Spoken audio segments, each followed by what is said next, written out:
think I could just... You can take this out. Yep. We can get rid of this. Yep. So you can have your own. Yep. Hey, Boker Tov. Boker or. I just wanted to let you know that I was here if I can be helpful. I have to peel off for 5 minutes to go pick up a BBY. Oh, yeah, right. We have 3. You have 3? 3. We have 2. You have 2. But they're both... The airport 3 times, so this is the one I'm doing. Okay, no worries. I mean, yeah, Awesome. I mean, we'll see. I think it's gonna. I think it'll be fine. I think so too. Yeah, it's gonna be mostly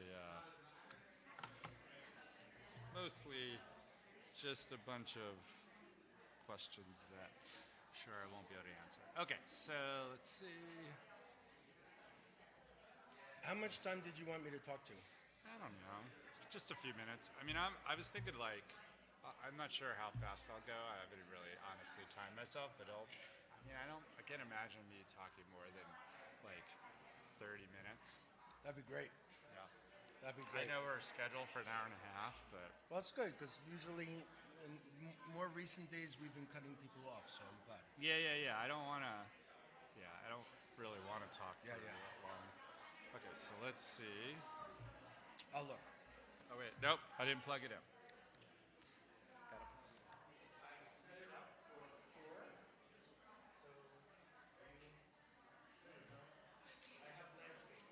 Okay, that sounds good. Yeah, now where is... there we go.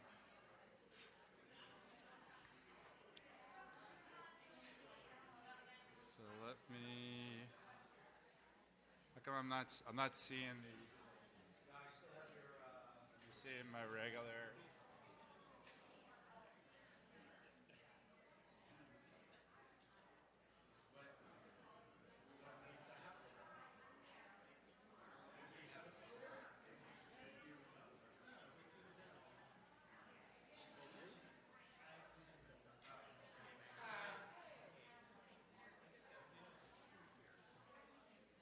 Not sure. I'm not seeing the others. Let me see something. Is it on your screen? I see it on my screen, but I need to. Duplicate your screen. Oh wait, maybe I go like this. That's it. There you go. Wait, nope, that's not the right one. I did the wrong one. Hold on. I did the wrong one. Hi, kids.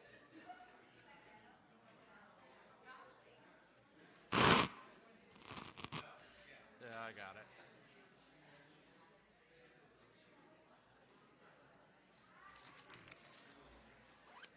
Cool.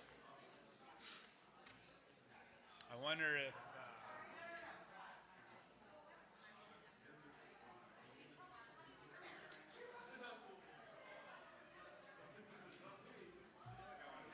There.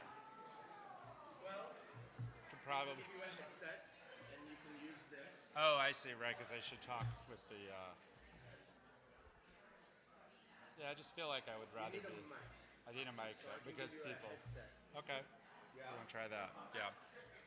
But you're still on the landscape. Do you not see my screen? Right there. It's at the top. You have to... It's the, Okay. If you want to get the headset. Yeah.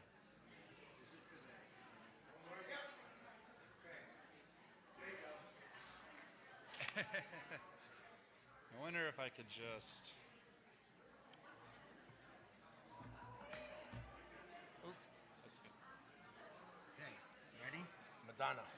Yeah. Do you use Oh, these? I haven't ever used one of these. So how do you... Is it like... Oops, sorry. Goes around your ear, just like that. If you want it on that ear, I just have to bend this a little bit. Yeah.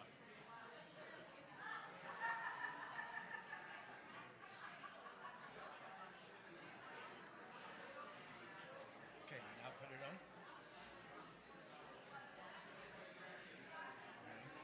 There you go. Okay. Okay. It's on mute. If you want to talk, slide it. Hello. Right here.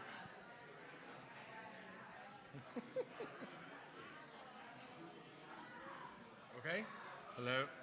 Am I on? People hear me? Yeah. You hear me in the back? All right, good. Just got a thumbs up. Okay. Okay.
So these mics are on and live.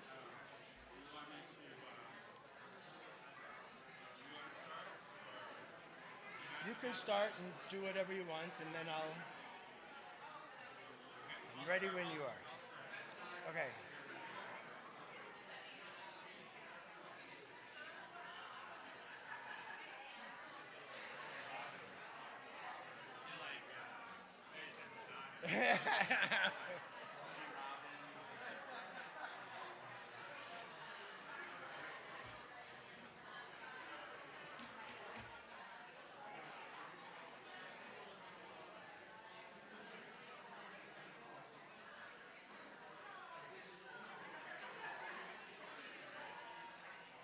Hello? Can people hear me? Can you, is he, right, I know. Hello? Hello, hello? Can anybody hear me in the back? Can you hear me in the back? Yes? No?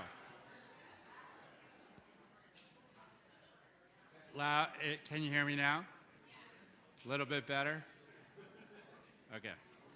I can turn it on. All right. Everybody hear me in the, can you hear me? Yeah, you can? Okay, great. All right, awesome. This is great. I'm so excited that everybody is here. So for those of you who don't know me, my name is Josh Sapin. I am a member of Har Hashem's board.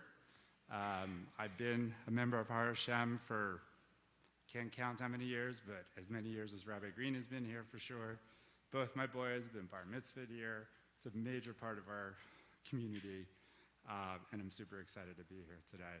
As probably most of you know, I'm the chairperson of the Building Our Future Committee, and I wasn't the original one, but I've been the one for the last couple of years, and super excited to just talk a little bit more about volume up. Is there a way to increase the volume on this, possibly? Okay. Okay, I'll try to talk a little bit louder, but they'll also do that too. Also increase the volume. So some of you have already, oh, that's better, right? Okay, cool. So today, we sent out an email and we've shared a bunch of stuff, but we'll share a little bit more today and of course, answer hopefully a lot of your questions. Okay, so as far as what we'll do, we'll talk about why we're here. Robert Reed's just gonna give us some inspirational words as he always done. Then we'll talk a little bit about where this all came from. There was actually a first phase. Most of you probably know about it, but it's good to just revisit it and then talk through the process that we went through to get to our recommended strategy, right? And key there, strategy, right? It's nothing that you see here today is final by any stretch of the imagination. You're gonna see and hear that several times while I talk. And then what happens next is really what we'll end up on. Make sense? Okay? I know we're scheduled for an hour and a half. Probably we have about a half hour of stuff to talk about, but so really this is intended to be more interactive. Okay. Rabbi Green. Is that me? How about me off? Yeah. Muted? Good. Are you muted? I am. Can I talk now? Yes, I think so. Oh. I like that.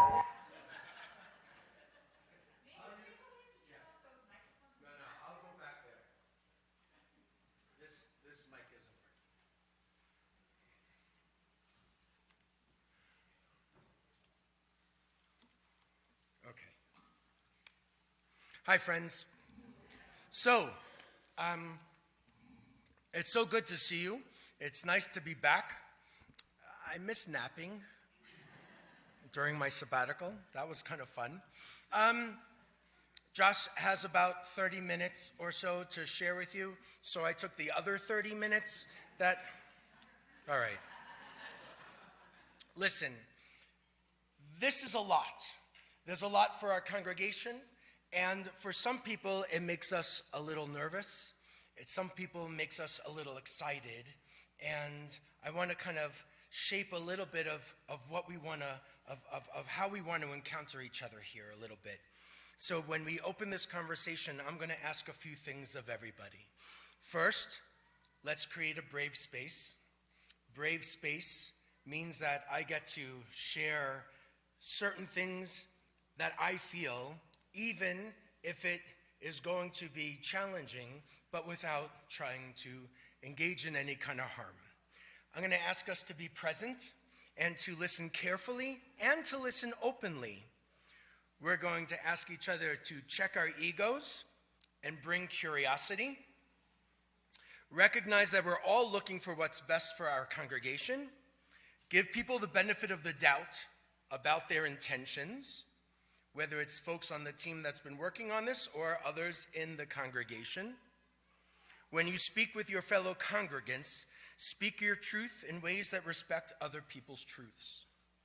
Explore the ideas fully as best as we can, and comment with the knowledge that this is a Kehillah Kedosha, a sacred community. That's the setting. So, in recent years, our campus emerged after Jews were moving into Boulder with greater and greater numbers and established the Boulder Jewish Fellowship in 1965. The original 35 families met for Shabbat services once or twice a month. They were in each other's homes. In 1966, they purchased land, began construction of this building, and dedicated it in 1967. We have built, expanded, inspired, purchased more space over the years, and in this campus now, we have taught and engaged and comforted literally thousands of people who have been here. So that's kind of amazing, and to think about how wonderful things have been. That's what we want to preserve. That's why we're having this conversation today, exploring not only how to preserve the congregation, but to enable it to thrive for the next 60 years, and perhaps even beyond. I want to share a little teaching from Rav Kook. Rav Kook, who is the first chief rabbi of pre-state Israel, still Palestine, he said, "The old will be made new, and the new made holy." He wrote that in 1909. I'll say it again, the old will be made new, and the new made holy. And I've been thinking about that again as we've been preparing for these conversations. We have been building on the shoulders of those who came before us. There's no question about that. Here in Boulder, perhaps our own parents and grandparents came from other cities or countries, and our teachers and our mentors and have been working here, and we have been renewing and re-sanctifying ever since. But Judaism looks differently today than it did when our family started the synagogue in 1965. The needs are the same, but people change, and the community has changed. Based on a community demographic study from 2019, not so long ago, Boulder has perhaps 25,000 Jewish individuals in over 13,000 households. In the West of the United States, 27% of Jewish adults live in a household with one person who formally belongs to a synagogue. Nationally, 38% of Jewish adults live in a household in which someone is a synagogue member. In Boulder, it drops to 12. Ooh, got your attention. Now, even though that number drops down, if we dig into those studies, we see that people feel good about being Jewish. They feel that they want to transmit Jewish values and ideas and ideals to another generation.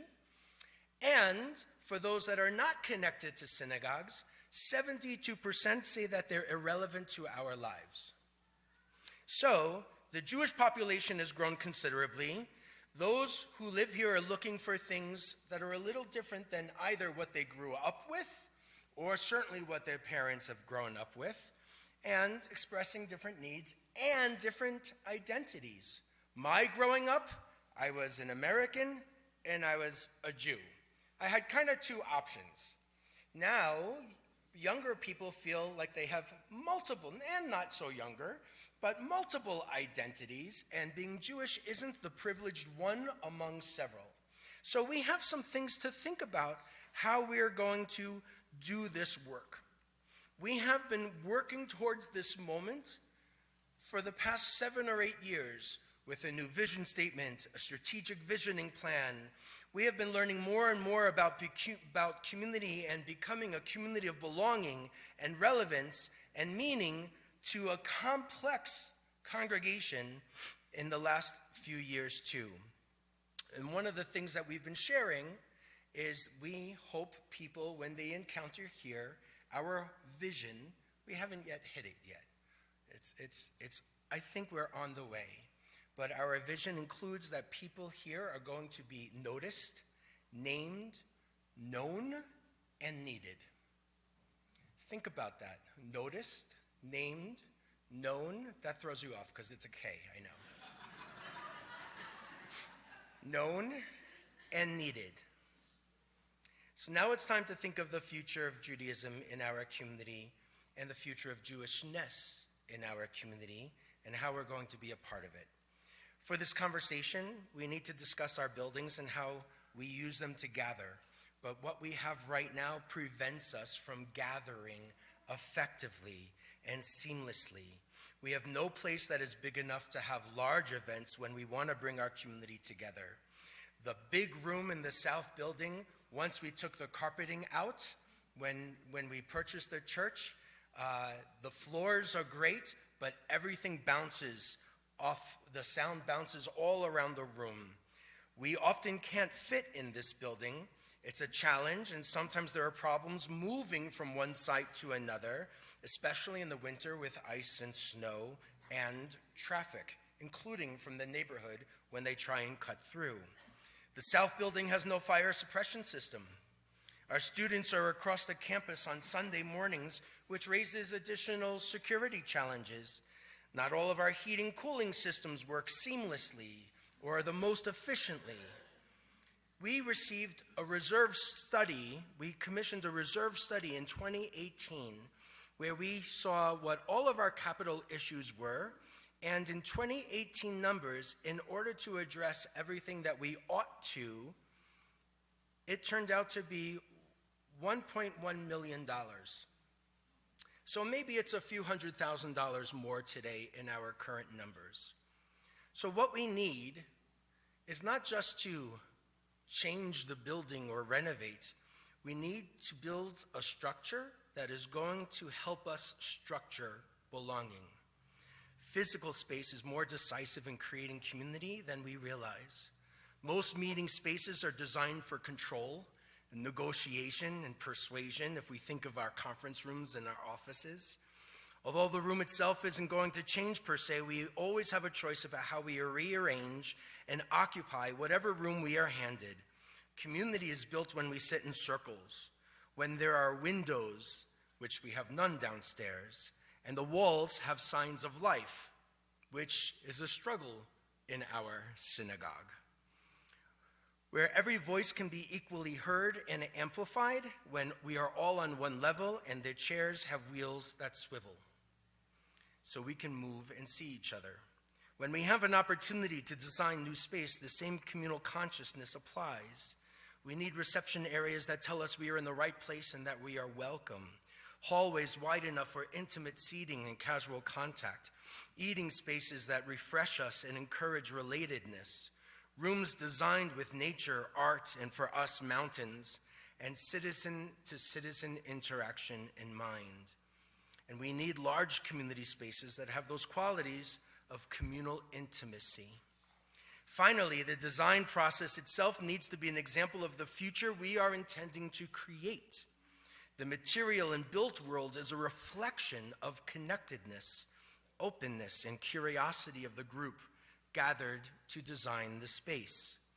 Authentic engagement amongst a community is as important as the design expertise, to which I have none. So that's what we're going to try and do. Figure out how our campus facilities can not just reflect our values, but help us gather for people of all ages in dynamic and meaningful ways without the constraints that we currently have. So good luck with that. Cool. All right, thank you. Can everybody hear me still or no? Are you muted? Okay. Am I muted? I don't think. I'm not on? Hello? Maybe I could steal yours. Here.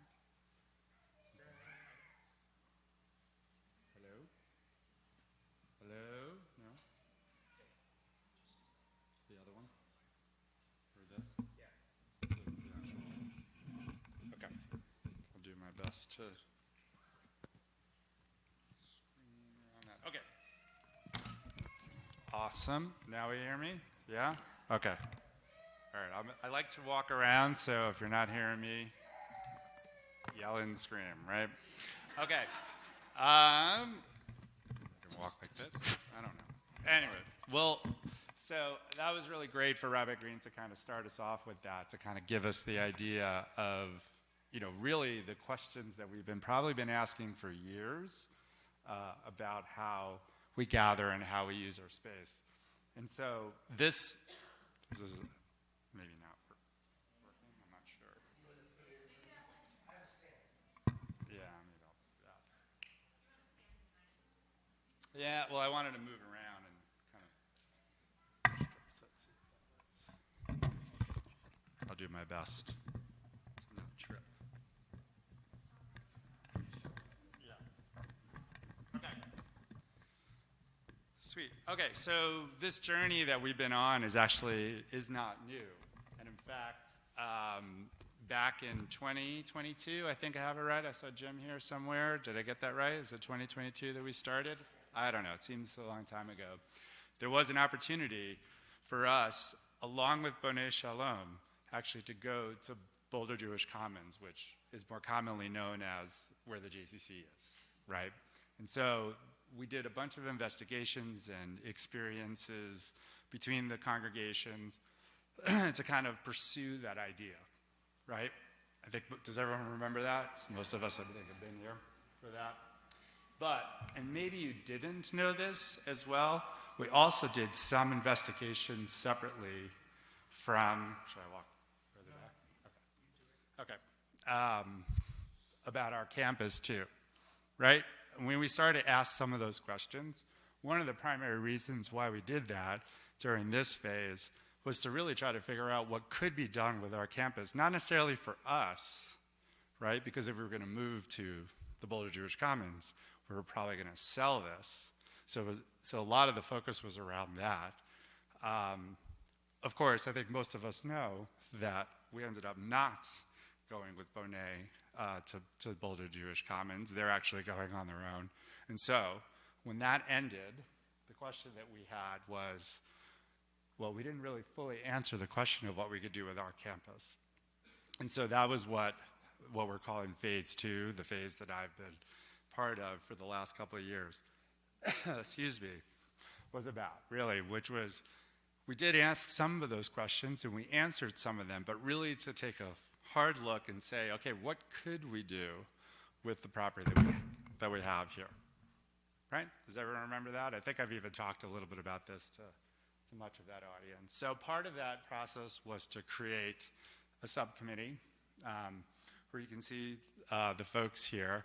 And some of these folks you may recognize in terms of names, but and some you may not, but just know, like, we've had as part of this, you know, real estate professionals, attorneys, someone, Susan Rona in particular, who was very integral in making the Boulder JCC happen. All sorts of folks from our community that helped to really shape this. And so we went through a bunch of exercises. That small little graphic is a mind map. It's something that I love to do, where we just kind of brainstormed all sorts of ideas of things that we could do on this campus, you know, anywhere from, teen spaces, classrooms, mikvah, things of that sort, just to kind of like take it sort of pie in the sky. This is going to keep getting in the way. I'll move this. I am 6'2". My arms are pretty big. And we also spent some time creating a bunch of principles. And you'll see this peppered throughout the presentation, but for the most part, just know, like, we knew we needed to have some grounding, right, in terms of the types of things that we want to do, that is the baseline, the foundation of what we're about. And so this went on for a couple of months, but it culminated into this statement of work that we put together. I should say, Dan Cohen, who is a member of the committee, actually did most of the legwork on this. And the idea behind it was to provide very clearly to a consultant what we're trying to do, right? And what vision we want to have. And basically, it's a building up of what is a feasibility study. So what exactly is a feasibility study? It's kind of what it sounds like, right? It's to see what is feasible for us to do on our campus, right? So it's to think about ideas, do some design analysis, financial responsibility. It's collaborative effort, but it is not, I'm going to stress this a lot, it's not final detailed designs. Because what I'm going to show you today going to look like some final designs. They are not, right? They are merely there to ask the question, are we in the zone here? Is there stuff that we could potentially do, right? And so the only purpose of this really is to say, is it even feasible for us to do stuff here at our campus with the assets that we have? Or is it not? Okay? Don't want to like give away the ed, but we think it is. So, okay? So in March of last year, the committee went in front of the board to ask for a little bit of money because we needed to hire an outside consultant, an architect, to help us through it. Again, we had a lot of professionals, although we didn't have an architect as one of those professionals. So if you know any architects out there, let us know. But we asked for a little bit of money to go ahead and do this feasibility. And as you can see, the board approved. Okay? Questions about that so far? About the story? Okay? So again, we're doing feasibility study, right? Determine what we think, whether we think there is possibility here, not final stuff, right? So that's why you're going to see in a lot of the stuff that I show, a lot of preliminary concepts, things like that, right? So try to keep that in the back of your mind as we go through. So after we got that approval, we actually bid it out to several different firms, right? So we actually didn't just automatically pick somebody that we had used, but I will say we did actually pick somebody that we had used before. Airbnb, is everyone familiar with Airbnb? Not sure, they're out of Fort Collins. So they, yeah, question? Okay. Yeah, so if you might have heard Airbnb, you might have even heard us talk about them in relation to the first phase, because actually they helped us with it. They also were, I think they were the lead architect. Am I right about that for the JCC as well? Okay, so they're very familiar with our community, Jewish organizations, and us, because they were part of it. So they were actually, to be fair, in the pole position, but we did have some debate about a couple of the other options. And so we hired them back in March to go through this journey together. And even though they had a lot of familiarity, we wanted to actually make sure that they had some clarity on what we were going to do, or what we want them to do. So we provided a bunch of things. So one, the principles, right? And again, I think, do we have handouts of the principles? Did we print them out? I guess we didn't. Okay. Well, we have actually a whole deck that goes into a lot more detail. If anybody is interested in it, we're happy to share it. But the idea is really to give us these grounding sort of philosophies around how we want to approach big tent, health and wellness, sustainability, all parts of our principles. We then also provided them, besides the statement of work, which I showed you in the previous screen, we provided them a pretty detailed program guide, right? What does that mean? It's like a laundry list of all the things that we do here. Yom Kippur services, Friday night services, B'nai mitzvahs, parties, a whole bunch of stuff like that, right? Just to kind of say to them. And it's not to say that they weren't familiar with it, but it was actually a good exercise on our side to really kind of evaluate all the things that we do, right? So that document in the middle is about that. And then that spreadsheet, which nobody could see, but suffice it to say, what that does is it takes all of those different sorts of things that we do and actually puts square footage against it, right? So, and some of it was approximate, some of it is where we want to go, where we think we need, that type of stuff. But suffice it to say, the idea was to come up with a square footage number, right? That we could say, this is what we need. And let me also tell you, just this building that we have right now, not enough space, right? Not enough space. Okay? Clear so far? Good? We do. Yes, that is correct. We also, so that's sort of the two big things, but we also provided them a budget, okay, of $12 million. So we basically said, this is what we think we could actually afford. This is before they started, right? Before they started. So we estimated $2.5 million for the property, or for part of the property, that we think we'd be able to sell. And then, $9.5 million in terms of our space. And we made also some estimates that actually changed, right? So just to be clear, right, I wanted to show the exact numbers that we provided, but you'll see in some later slides, based on some research, excuse me, that Airbnb did, some of those numbers changed, actually for the better. So I don't want people to get totally hung up on it. So does that make sense? We said to them, because part of feasibility isn't just what can we do with the space, it's what can we afford, right? Question?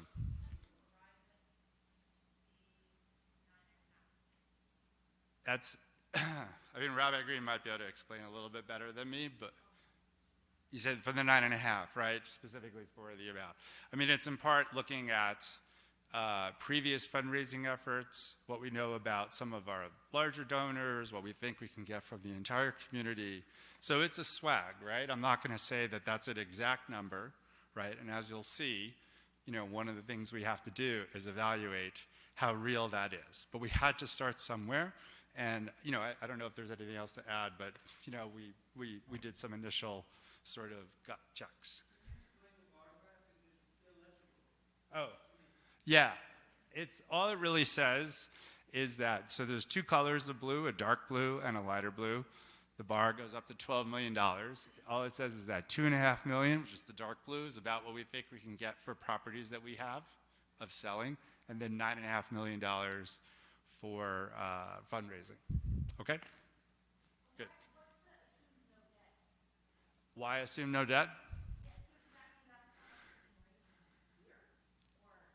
debt? It'll be over the course of several years, when it says assumes no debt, we don't want to incur any additional debt.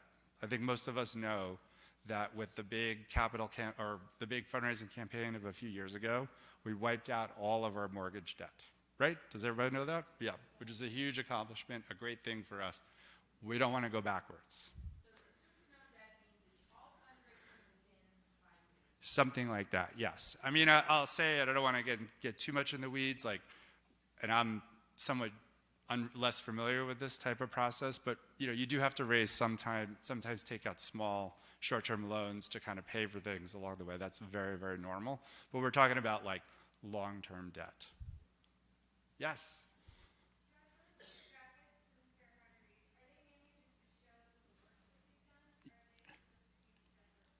It's really mostly to show the work. Thank you.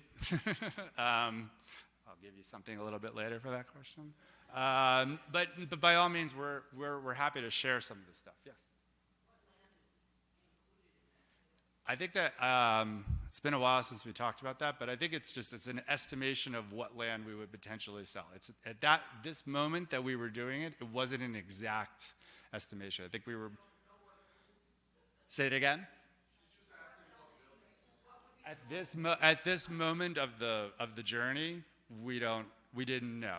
I'll say that. Is that fair to say? What was that? In the future, yes. In some other slides, we'll talk a little bit more about that. Yeah.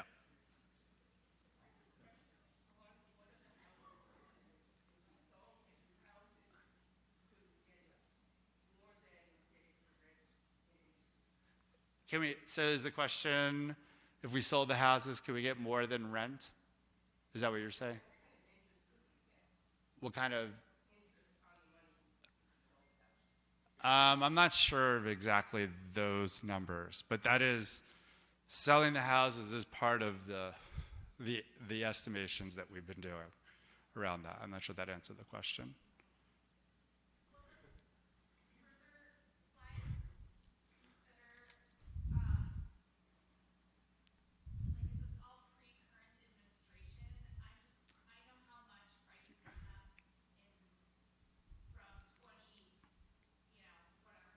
Yeah, yeah. It is definitely before the current administration. Absolutely, yeah. And we'll have more answers to a lot of these questions later on. Yes, the quick question.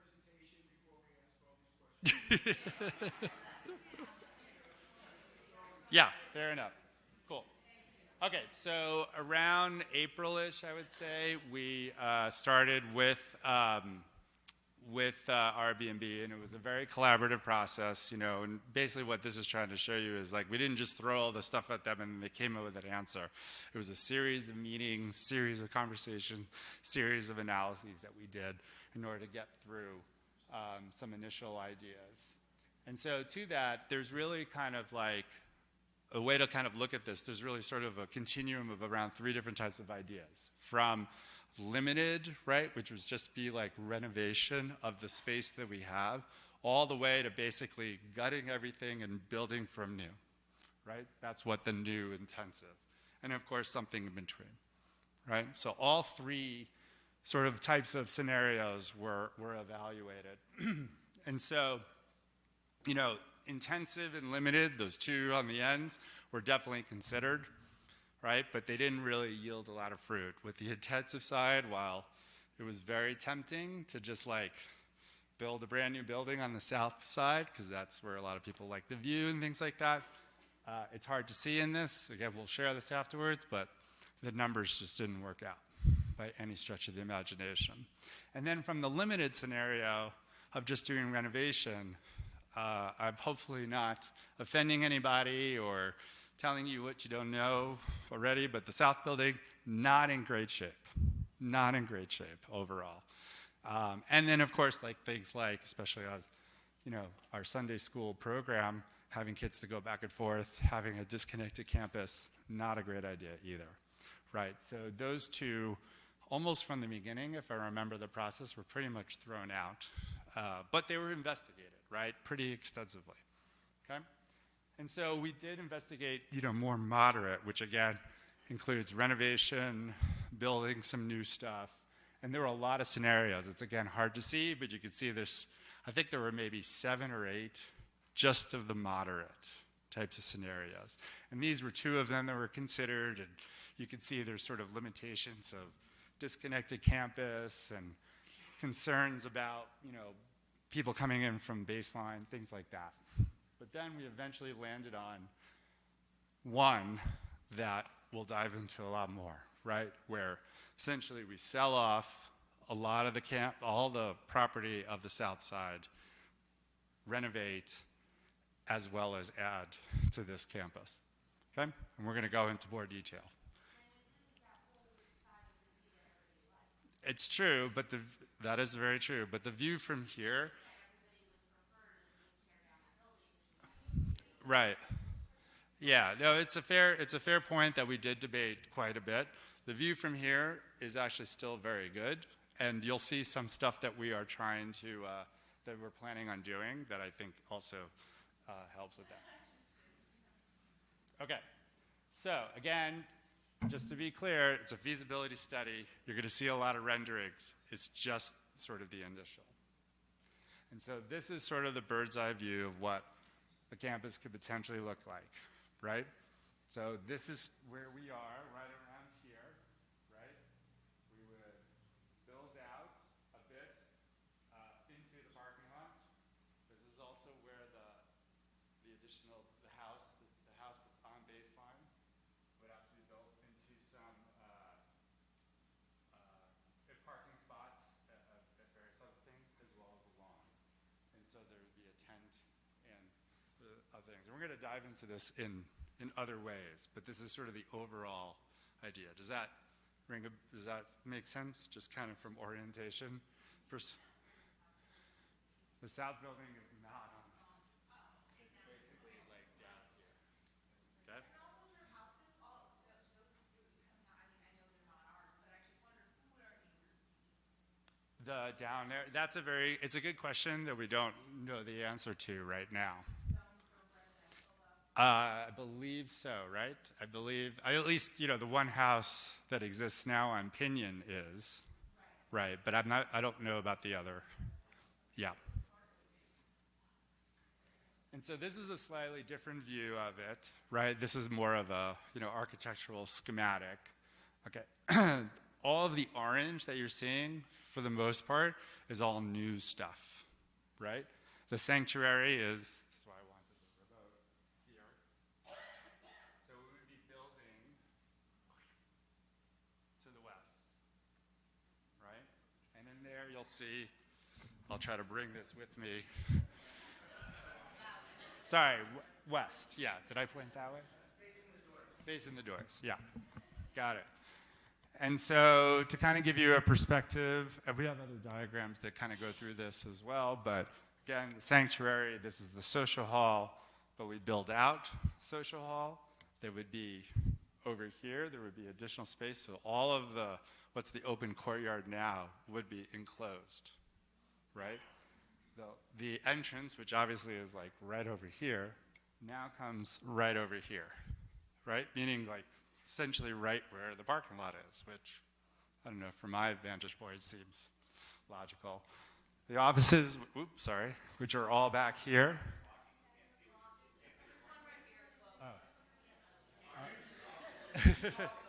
Okay, yeah.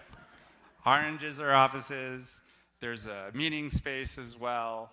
And what are the offices now, right, are classrooms. One of the interesting anecdotes I'll say during the course of the journey of this, which again started last year, was we actually had, I think, or at least in my head, different numbers in terms of the number of classrooms we needed.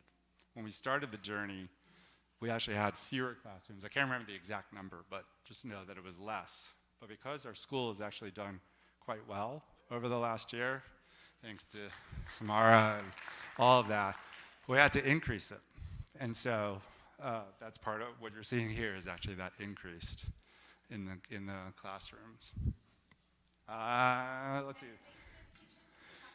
Yeah, so the kitchen also moves, right? So the kitchen right now is around here and now moves towards where the social hall is, which probably makes more sense, right? Since that's where we tend to have food stuff. The basement does get renovated as well. might be opportunity for windows, right, to dig down and things like that.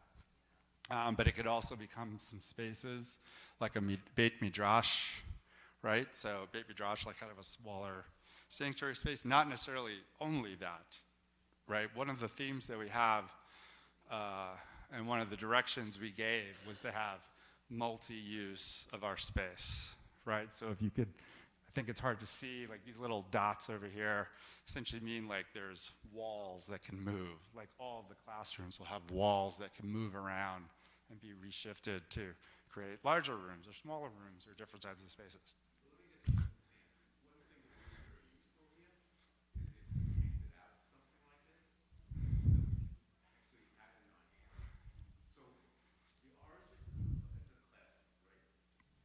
No, the orange is new construction. They're over here, and I know it's hard to see, but they're.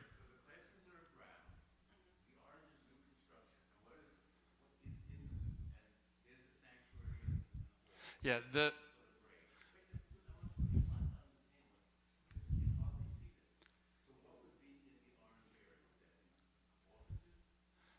there would be, some of it would be offices, some of it would be, and we can provide another handout afterwards.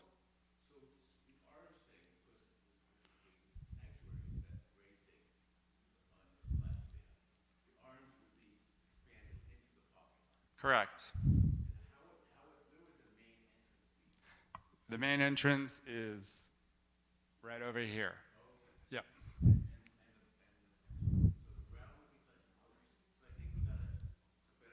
Yeah. Yeah. One quick thing. The orange is new construction. This is very light renovation. This is where you are and the social hall. So it's going to be more or less what we have. I'm not talking about the interior, but it's going to be kind of the same. And this is going to be a more moderate. That's the color. The color brown isn't for classrooms. It is for the extent of our renovations. Moderate, light, and new. That's kind of how it was designed for us to see. Yep. We have an answer for that. Yep. Yep. Cool. Okay. Does everyone understand? Yeah, thanks. Sorry, apologies if that was a little confusing. There is another slide that actually shows you costs based on those colors. We'll get to that. Okay, good so far? Yep. Yeah, go ahead. Well, it's easier to see over here, but the gray area would be the parking lot. So some of it already exists today, and then some of it would have to be created.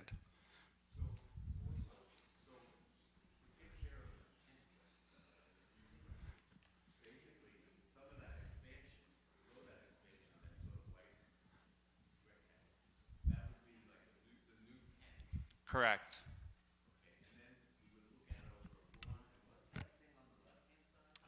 It's, again, totally initial, but potentially patio, lawn space. There's potential for things to happen there as well.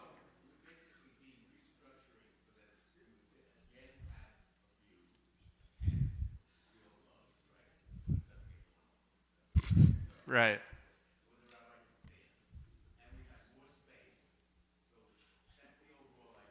Yes, that's correct.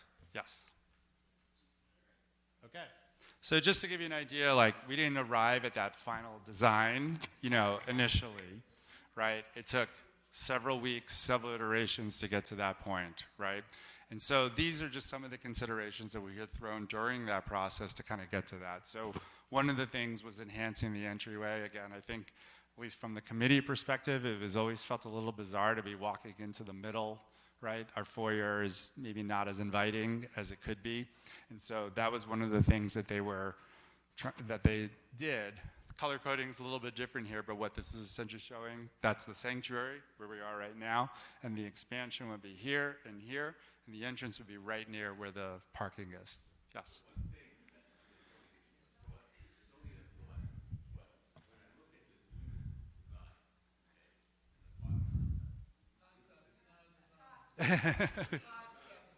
Concept. To which one? This. Yeah.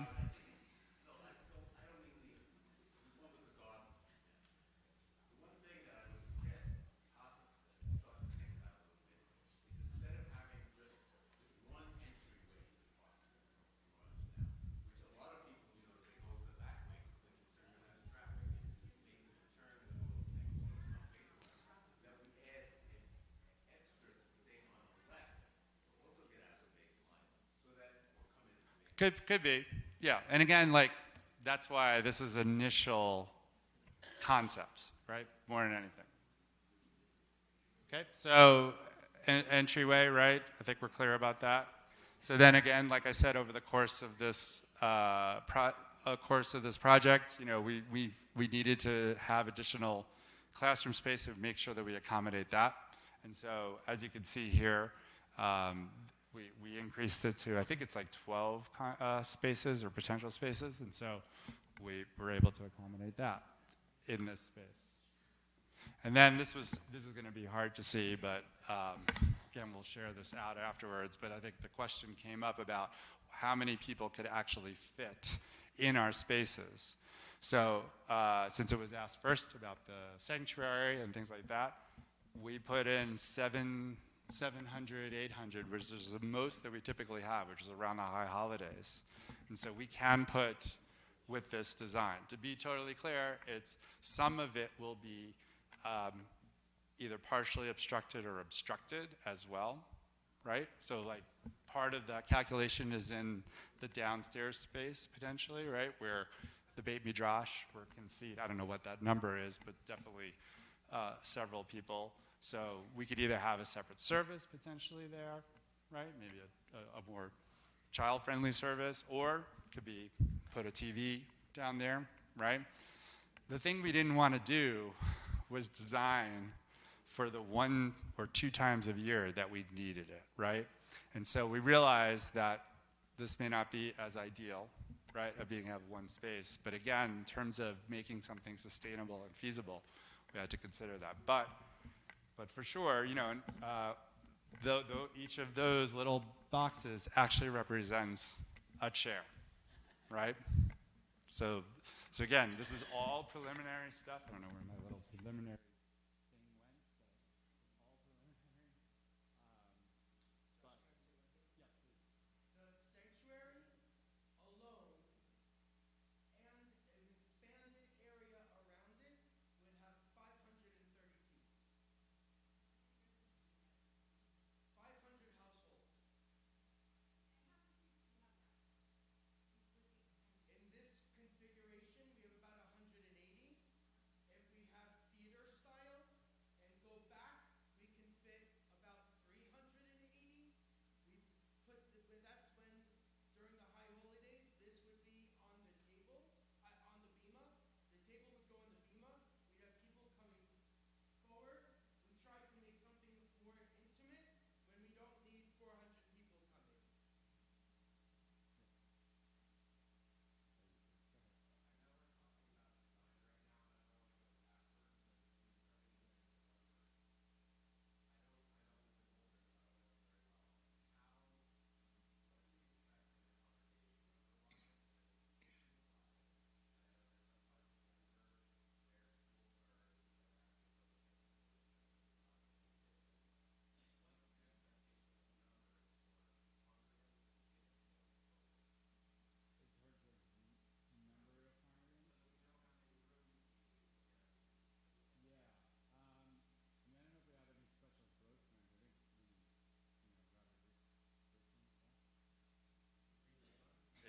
Okay. I mean, part of our process is actually to have it grow slowly, but not exponentially. Is that fair to say? Yep. So. Is that realistic given the numbers of what we've been doing recently? Yeah. I think it's realistic if we start to function a little differently. Synagogues doing synagogue stuff the way it was done in the 20th century, then I think we shrink. If we continue to pivot the way we've started to and make certain kinds of changes in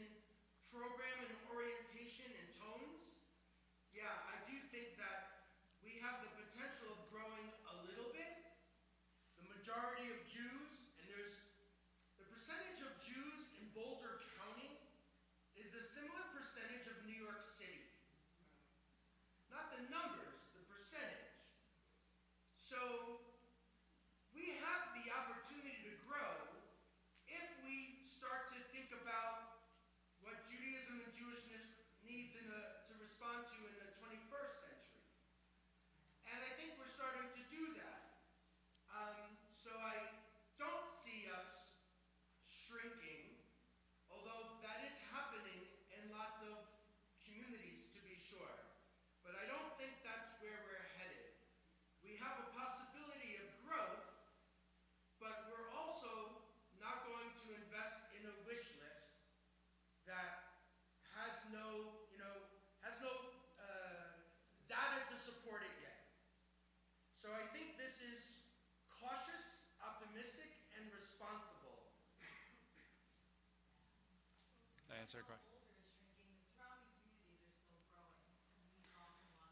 We do.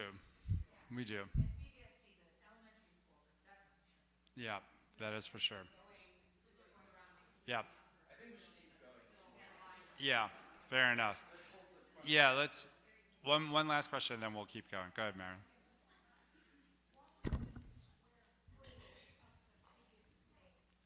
I think this would be the biggest space.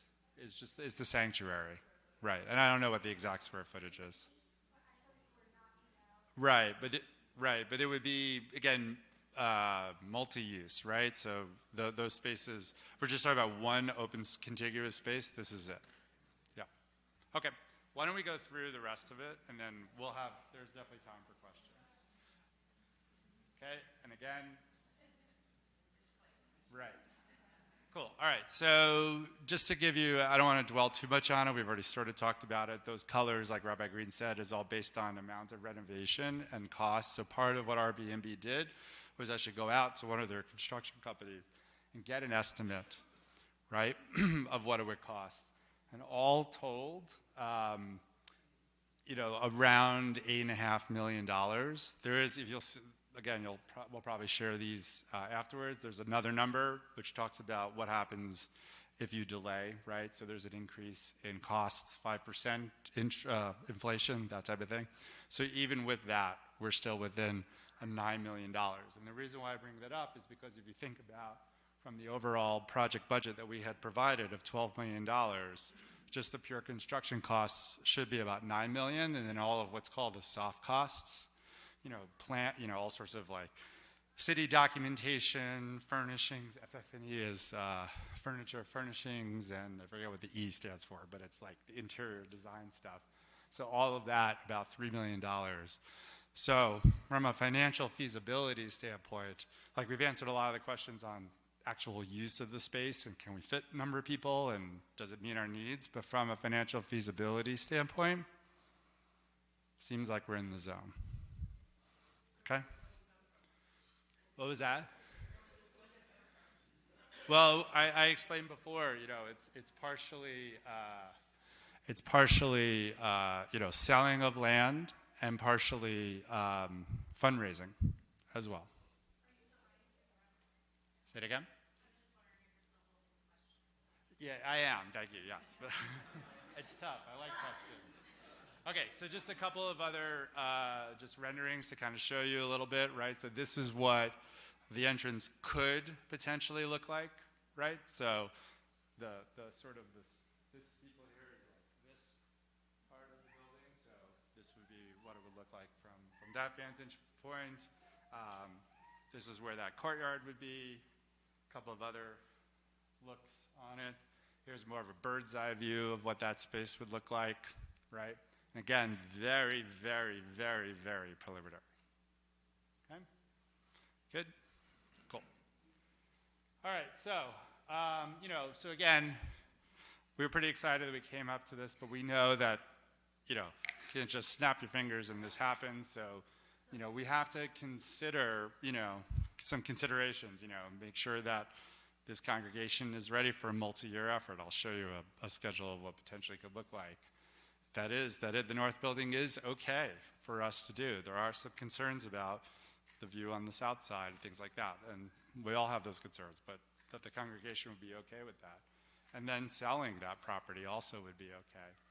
But of course, the financial feasibility is a key piece of it. So Emily's going to talk a little bit more about that.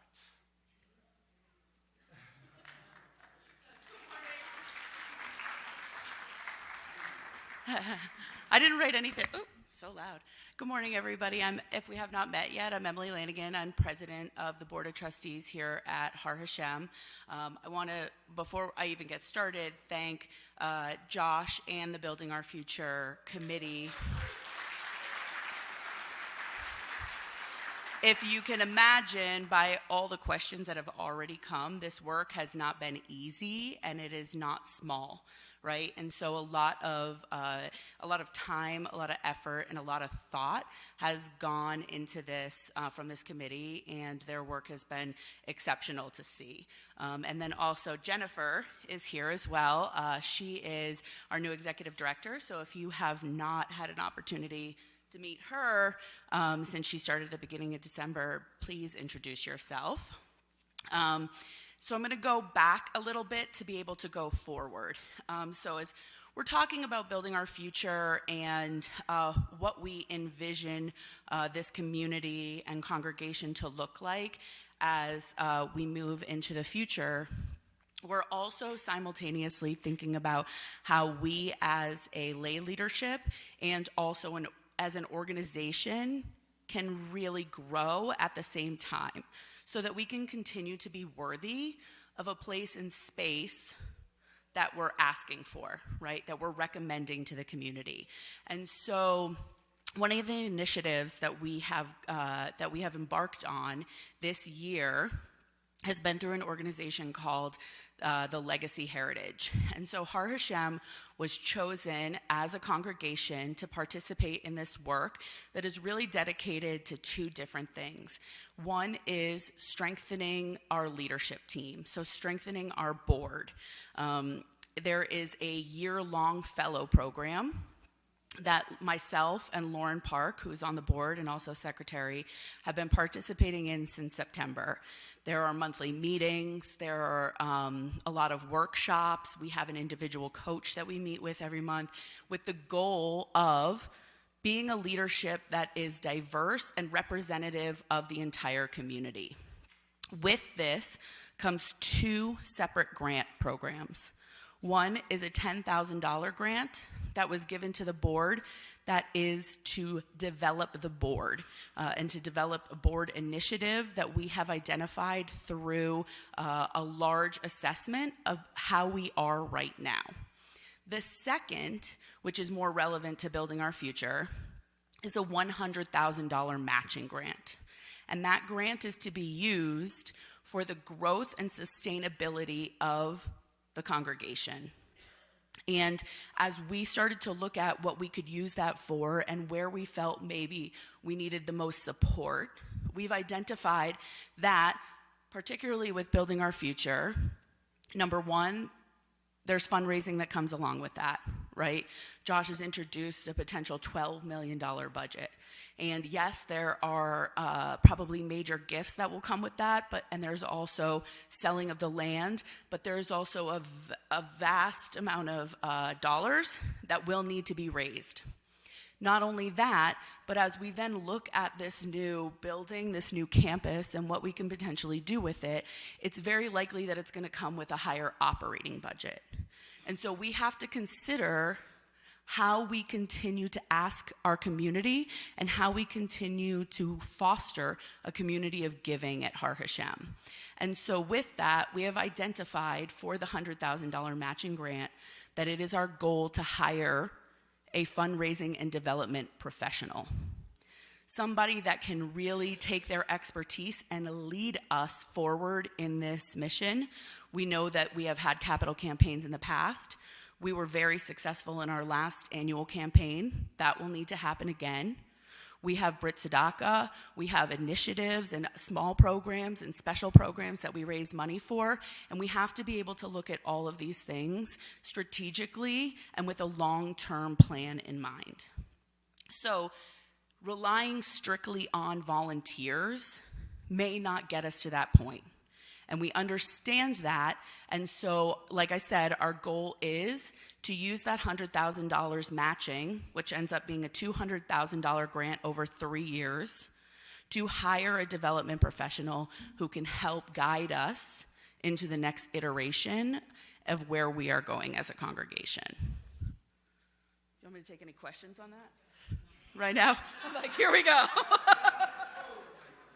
Great. So Josh is going to come back in. If there are questions that pertain directly to that, I'm happy to jump back in and answer wherever I can. But like I said, Josh is Gary's like, me.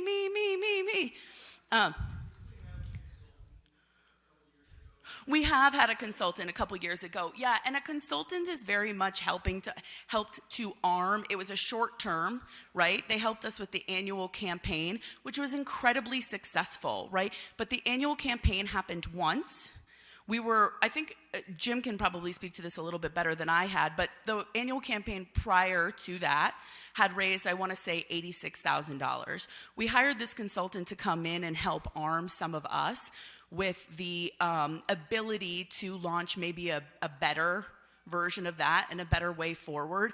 And that campaign yielded in $350,000.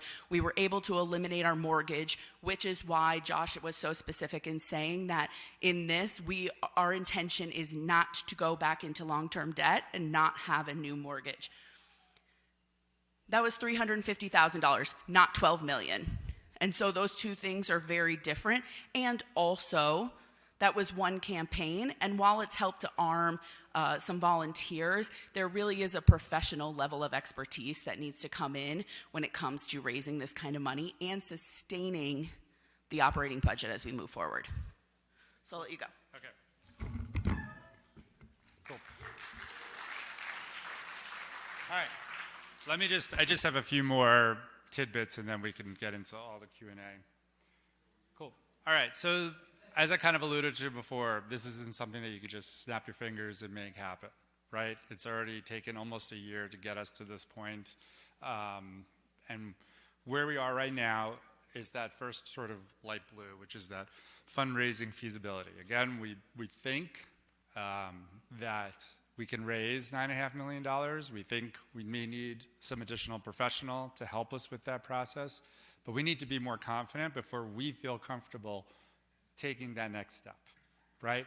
And that next step would involve some additional money, not necessarily the full $12 million, but probably some more investigations, some more investigations on the property themselves, what potentially the value we could get, just even the infrastructure. We made some assumptions about like what walls look like, but I think if anyone's done any construction, until you open up a wall, you never really know. So there's a lot of that. And of course, like if anyone's done any sort of construction here in city of Boulder, it's not a short process. It takes some time, right? Right, exactly. So the actual construction itself, not as long as you may think, right? At least that's what Airbnb is coaching us. Like it's maybe about 8 or 9 months, right? And so during that time, like one strategy, which is again part of what we have to consider, like what will we do 8, 9 months? Everything is going to be a mess. Perhaps the timing of how we sell our land, if we do end up selling like the South Building, we can at least use some of it for that period of time. So that's part of the consideration as well. But again, all very preliminary. But it's a several-year journey for sure, okay? I'm sure I'm not shocking anybody in saying that, right? Cool. Okay, now. All right, who hasn't asked a question? Good. Hi, thank you all so much for all the work that's gone into this. So thinking about, and people who know me will know exactly where this question is going. But thinking about one of your values on the planetary sustainability, thinking about long-term operating costs of the building, how is the building plan to be fueled, and is there consideration of that not being fossil fuels, so we're not locking in fossil fuels running our congregation? Yeah, I could certainly say that I think our intention, of course, is to minimize fossil fuels. I can't swear that we've talked about not having zero at the moment. That doesn't mean that it can't. It's certainly a consideration, but again, where we are in the process wasn't so much to like come up with that answer per se, right? But the hope is, Emily definitely alluded to higher operating costs, and I think that that's fair, especially considering it'll be more space, right, just heating it. What? Repeat the questions for the Oh, I'm sorry. Yeah. Yeah, I'll repeat the follow-up. Yeah. So my understanding is that Bonet, for their new building, is looking at 100% electric building with ground source heat pumps, which have super low running costs, but are expensive to put in. So I'm just wondering if, really sort of deeply thinking about the feasibility, and the upfront costs and what you might gain in Yep. the long-term operating costs, whether that's part of the process and whether it's even an expertise Airbnb has. Yeah, it's a good question. So the question is about, or mentioned that Bonet is looking into having 100% fossil fuel, 100% no fossil fuels. Sorry about that. Has the committee looked into it to that level? We haven't, right? But I think it is absolutely part of our philosophy and the intention of us to look deeper. Whether Airbnb has that expertise, I am not 100% certain, but something certain we can bring up with them. And again, to also be clear, which I didn't make clear, just because they did the work for feasibility phase does not mean that they're doing the work afterwards, right? We think they did a good job, not going to lie about that, and they will certainly be in the consideration if we do decide to move forward, but they know that. We've made that abundantly clear. Okay, answer the question? Thanks. Yes. Thanks for doing all of the work and the team. It's an incredible amount of work just to get to this point. So my question is a little bit in terms of human resources moving forward. To project manage something like this is not a volunteer role. It's an enormous amount of work. And looking at the staffing that Har HaShem has now, I don't know if there's the skills and experience to manage this type of a project, to keep that timeline, Yep. all of the thousands of ways it can go. So what are we looking at in terms of project management? Yeah, that's a good question. So the question is, the feeling is, we've done pretty well with volunteers and someone who's not in the construction world, me. What are we going to do going forward? What type of expertise? That is absolutely part of what the next step would be, and part of the funds that we would actually need to be able to spend or to be able to move this forward. We need to have, it's typically called an owner's representative, I think is what the common term I've been told. And that person is really the project manager. They bring in other people, they manage the whole process. So I've been doing it for the most part right now, but the intention would be to bring in somebody else, a consultant, not a full-time Har HaShem employee, but it would be someone that would work part-time and probably ramp up as the project went along. Yes? I have a couple of questions. Number one, tell us about the kitchen. And it's always a big deal. And is the intent that we are creating a space that's likely to be a rental, and are we looking for an income by doing it a certain way? Right. I also wanted you to explain more about what that tent area is. Sure. Okay. So first about the kitchen, questions about the kitchen, what that's about, and whether we rent our space for events and things of that sort. So we already do that now, right? I think everybody knows that. We do some level of renting. The intention would be to still be able to use that, especially when there are times that we're not using it. As far as the specifics of the kitchen, I think it's about maybe a little bit bigger than the kitchen that we have now. So it's not like a full, that's correct? Right. It's not a full, what I understand is like catering kitchen where you could actually like cook and do that type of stuff. That's not what it is. It's more of, I think, a warming kitchen, right? Probably better than what we have now because it'll be closer to the space that it would most likely be, spaces that would most likely be used. But other than that, there hasn't been much more thought about it besides that. Does that answer that question? Got it. And then your second question was, sorry? The tent, right. So the tent is still, I would say again, this is still concepts, right? So the size of the space, which I could bring back, sorry for going so fast. There we go. That is the size, I believe, of the tent that we have now, right? So it's big. It's bigger. It's same size that we have now, right? So that's where we would go. There's a potential. I mean, I think you saw some of the renderings for like some pergola and things like that. So it might be actually be able to create more of permanent sort of outdoor space, again, multi-use, right? And the view from there, so maybe as you're leaving today, that would be kind of like the lawn. Yeah, it would be not over here because that's our neighbor's property, but it would be out into the lot, like kind of where the sort of the initial row of, so maybe just sit there and take a look at the views that are from there, which, so when you come out into the lot and you go left and you have the first sets of parking spaces that are facing to the east.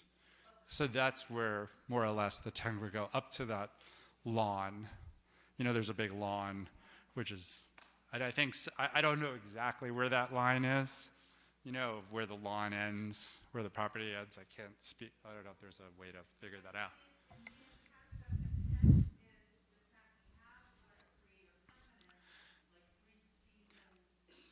I think to be honest, not sure. We wanted to make sure we could accommodate it. I think as we develop, we could see, but I think the option is there to make it more of a 3-season type of space. Yeah.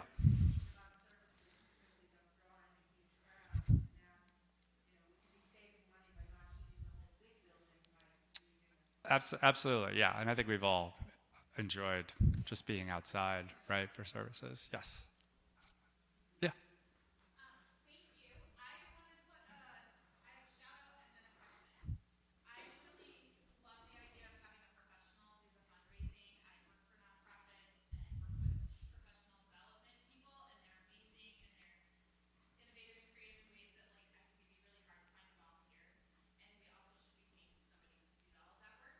Also, I wanted to ask a question about the tent area and the lawn. Is there any way to mitigate when we sell the property, the south property, so that a 4-story building couldn't go there and block our view? Or how would we deal with all the construction that could possibly happen there? Yeah.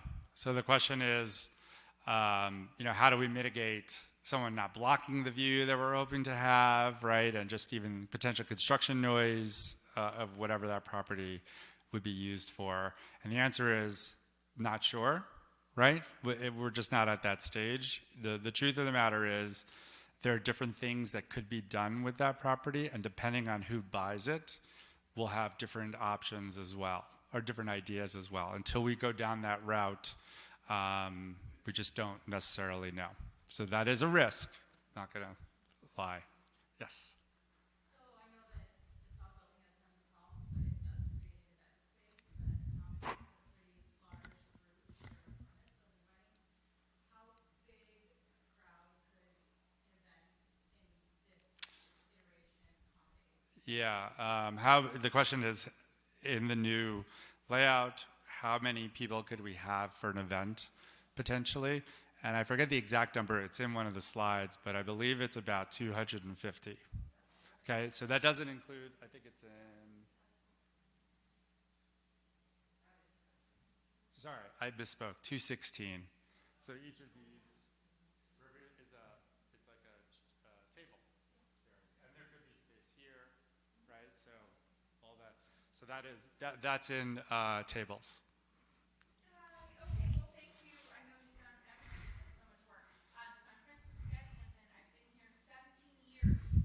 And I have to say yes, thank you very much. Since I came to Boulder, and actually almost 17 and a half, but, and I remember, actually the answer to the number of members is always 500. So that is the answer.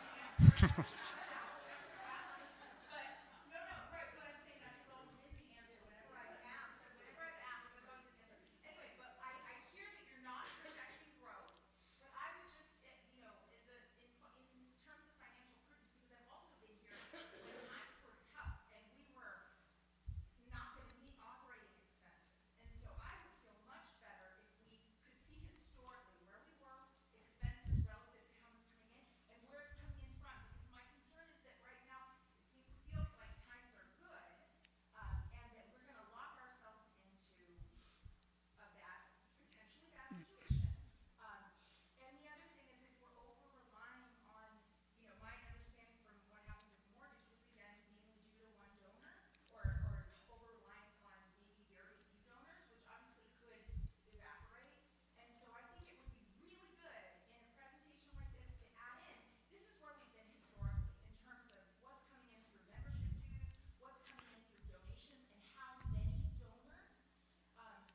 Yeah. know whether this is really feasible. So you did your feasibility study, you're continuing. Right.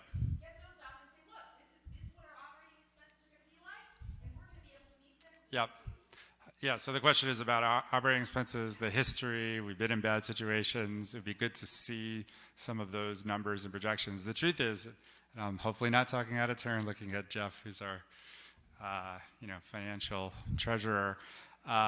We do that. I mean, you can look at, we run, I don't know if I'm misspeaking here, but we run all these sorts of numbers where you could actually see historically how much of our, what our operating expenses are, what they look like, what our projections are, and how we've been doing, just even managing down to cash, right? So that's all out there and available. Am I wrong? But you should show it to Okay. us so we Fair enough. No, I'm saying it's available, right? I'm not saying anybody's trying to hide anything. I just want to know that that's really this all makes sense. Absolutely. Yeah.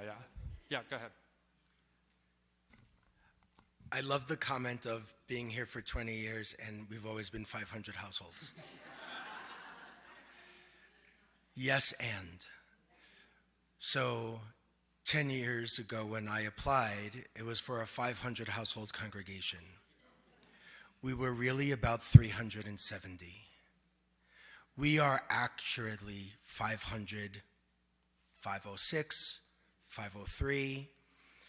We were a little higher going into COVID. We reached around 530 households. We are cleaned up list still at around 500 to 510. So, and that's been stable the last 7 or 8 years with a high of 530. Overwhelming number of people that are not connected to any synagogue in the community. How we're addressing some of those kinds of questions and reconfiguring is a different meeting that we'll have, and we'll share some other things with you. But just in terms of that kinds of sustainability, we haven't shrunk as much as others after COVID. We're in definitely a rebuilding space, and there's a few people that, yeah.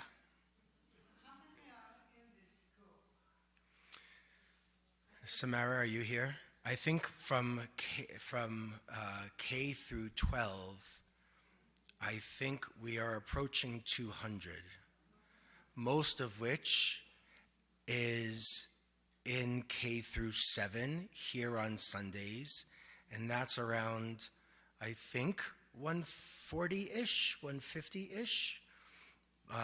The year after COVID, or at least when things started percolating again, we were at 90.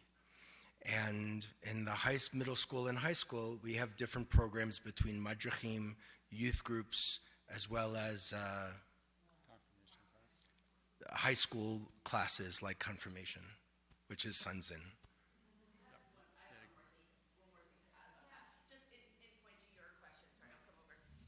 To your question about donors in the past and what people have given and relying on one major donor and et cetera, all of that work, right, as we are starting to gear into part of what this is, the feasibility, the financial feasibility of this and what we really actually think probably we can raise, right? We can't make definitive answers about that sort of stuff, but all of that work is starting to happen before we do get a development professional. And so to speak to that and why we feel so strongly that we need one is because going back and doing all that work and understanding donors' giving history, where they are now, where we think they can be, what's going on in the market, what's going on in people's individual circumstances. That's a lot of data collection that is difficult. Like I said, Jennifer's just come on. We haven't had a executive director since last June. She just started in December. So all that work is starting to make sure that we really do have a strong, robust understanding of patterns so that we can best identify how much we actually really think we can raise. And if that number ends up being 10 million, then things need to get adjusted to 10 million, right? As Josh mentioned, not only in the design concept, that this is all concept, right? This is where we think, not where we know. So that helps. Good. Just want to do a quick time check. We only got about 3 minutes, but we'll take 1 or 2 more questions. Good. Sorry, first. I know we have a second floor, like library, office, space. I was curious, there's no conversation about a second floor. Correct. With respect to neighbors, or is it, because I can see us in the back corner here, like classrooms. Right. Yeah, the question was about second floor and the space. So this part of the building can't do second floor, but potentially where the offices are right now. And the answer to that is we don't need it based on our current understanding. And if we think we do need it, the amount of cost for that construction would go up because the feeling, at least, again, we're not 100% sure, but the feeling at least is like the walls and the foundation of that area may not be able to support a second floor. But if, let's say, things happen over the next 6-8 months where I think most of you might have seen like the JASA announcement about the Jewish after-school program. So there's a whole bunch of things that potentially could increase our needs, and not just for classroom space, but for other things. Then we may start to change some of these projections and potentially invest in that. So it is, yes, it is potential, but it is not part of what we are determining as feasibility. Let's do 1 more or 2 more. Go ahead. Yeah. I'm more confused now than I was walking in, right? And I know that we're going to be asked to give money, right? But I don't know what I'm giving it for. The assumption was, I remember when we went back and we were sitting with the accountants, we Right. want to give up our review. Right. That was such a big part. And now we're giving up our review. I don't know what we're getting. Also, the assumption of $12 million, it seems to be out of the air, because we don't know, like you said. And so I'd like to know what was rejected in terms of the vision that we might have. What were the other 2 projects that we said, okay, now this is the feasibility, we've come to an understanding that it's going to be approximately 12 million, 13 million. Yeah, so it sounds like, right. Correct. So let me just try to yeah. So I'm really disappointed because I don't know what we're going to be, what we're giving to. Right. So Nothing also about spirituality or, it seems to me it's been all practical. We need maybe 5 more classes or 2 more bathrooms but where was the vision of making something great here? yeah. And the rabbi said that we have 12%, right, in terms of membership in both the county or the surrounding area. Why not have 15%? And there is a philosophy, if you build it, then they will come, right? It seems to be, we also took the assumption that we don't want another mortgage, right? And that may or may not be very, very prudent. I guess it depends on what the interest rates might be and what's the benefit of an extra couple of $1 million for a mortgage. Sure. Yeah. And so I don't see any of this being addressed. And I think that it has to be before we come to some type of understanding in terms of what we're going to build. Sure. Do you want to answer that? Sure. Yeah. Sorry you're disappointed. I think for me, this is kind of exciting. We address issues of security. We address issues of sustainability. We address issues of having multiple opportunities and different gateways to enter for spiritual encounters, not just a sanctuary. That downstairs Beit Midrash would be a flex room where we can have services here and another kind of an encounter there. Our contemplative Shabbat group has been strong and growing. We're introducing soul singing. We've had different kinds of experiments with art making as a spiritual experience. We are recognizing that there are different needs spiritually for our community, and to be able to provide different places for encounter that's not just the sanctuary, which for some is too big of a room, although it feels pretty intimate. But if you have 30 people here, it feels a little empty. To have something closer together is part of the design of that Beit Midrash that would be downstairs. The other thing that we're trying to do, I know views are important. I think there's opportunities for those views, but we could have those views if we thought we could raise $25 million. We don't think we can. I do disagree with you that the idea of if you build it, they will come is not in existence in the 21st century for any house of worship. It was in our heyday in the 1950s and 60s and 70s.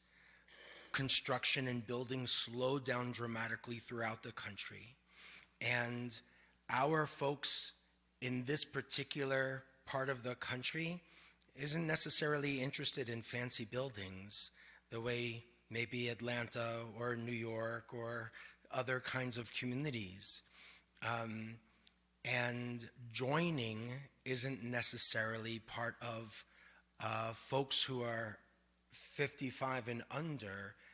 It's not as compelling for lots of them. It has to be, what is it that we're going to do here and bring here? This opportunity gives us enough flexibility to try and meet people where they are. So it's not just 10 classrooms, but it's also flex space to engage parents. It's also the lobby area where we can have some common ground and create opportunities for people to connect and to gather. We have no room to do adult education in a meaningful way on a Sunday morning when lots of our congregants, particularly parents of kids in the school, we don't have a place for them to connect, meet, have coffee, learn, explore. And this brings a community together in lots of different ways, including for Shabbat. We don't have to fight for space with this. We fight against ourselves, and we limit our opportunities on Shabbat morning, on Friday night, just because of the space, the challenges relating to sound in the South Building. Anybody with any kind of hearing impairment can't hear in that event room. It's a terrible, terrible room.